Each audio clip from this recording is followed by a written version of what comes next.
বাঁধাকপি দিয়ে খাসির মাংস রান্নার ভিডিওটা ইউটিউবে আপনাদের অনেক ভালোবাসা পেয়েছে, তার রেসিপিটা আজকে শেয়ার করতে এসেছি। এর জন্য আমি বাঁধাকপি, পেঁয়াজকলি, পেঁয়াজ, টমেটো, কাঁচা লঙ্কা, আলু এইসব কিছুকে নিয়েছি। এখানে আমি 250 খাসির মাংস প্রেসার কুকারে সিদ্ধ হতে দিয়েছি। তার মধ্যেই আমি সবজিগুলো এখানে কেটে রেখেছি। আমার সমস্ত সবজিও কাটা হয়ে গেছে এবং তার সঙ্গে আদা রসুনও বাটা হয়ে গেছে। কড়াই গরম হলে পরে সেখানে আমি তেল দিয়ে নেব এবং তেলটা গরম হলে পরে তার মধ্যে পেঁয়াজগুলো দিয়ে ভাজতে থাকবো। আর এর মধ্যে দিয়েছি আমি তেজপাতা, লবঙ্গ এবং দারুচিনি। পেঁয়াজগুলো লাল লাল হয়ে ভাজা হয়ে এলে তার মধ্যে আমি দিয়ে দেবো টমেটোগুলো, আর দিয়ে দেবো পরিমাণ মতো নুন, যাতে টমেটোটা তাড়াতাড়ি গলে যায়। নেড়েচেড়ে নিয়ে এবার মশলা অ্যাড করব। প্রথমেই দিলাম হলুদ, আবার ভালো করে নাড়িয়ে চাড়িয়ে নেব। একে একে মশলাগুলো দিয়ে নাড়াচাড়া করলে পরে রঙটা খুব সুন্দর হয়। এবার দিয়ে দিলাম আমি লঙ্কার গুঁড়ো, নেড়েচেড়ে নিয়ে আবার দিয়ে দিলাম জিরে গুঁড়ো। ভালো করে সবগুলোকে আমি একসঙ্গে মিশিয়ে নেব, যাতে করে এদের কাঁচা গন্ধ দূর হয়ে যায়। এই পর্যায়ে আমি দেবো এবার আদা রসুন বাটা।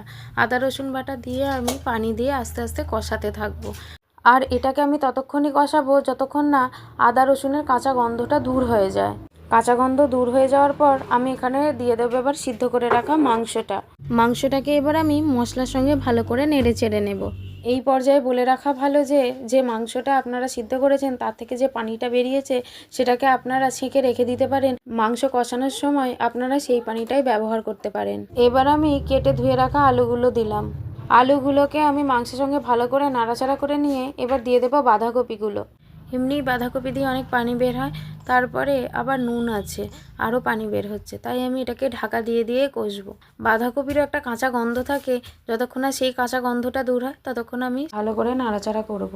ব্যাস, আমার সব কিছু ভালো করে কষানো হয়ে গেছে। এবার আমি পুরো মিক্সারটাকে কড়াই থেকে প্রেসার কুকারে ট্রান্সফার করে নিলাম। এবার আমি দিয়ে দেবো সামান্য পরিমাণ পানি, কেননা আমার আগে থেকেই সব সিদ্ধ হয়ে আছে। আর তার উপরে দিয়ে দেবো কেটে রাখা পেঁয়াজ কলিগুলো।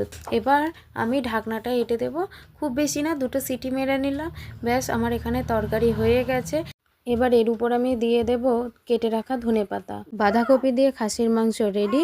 এবার গরম ভাতের সঙ্গে পরিবেশন করুন। টাটা, খুদা হাফেজ।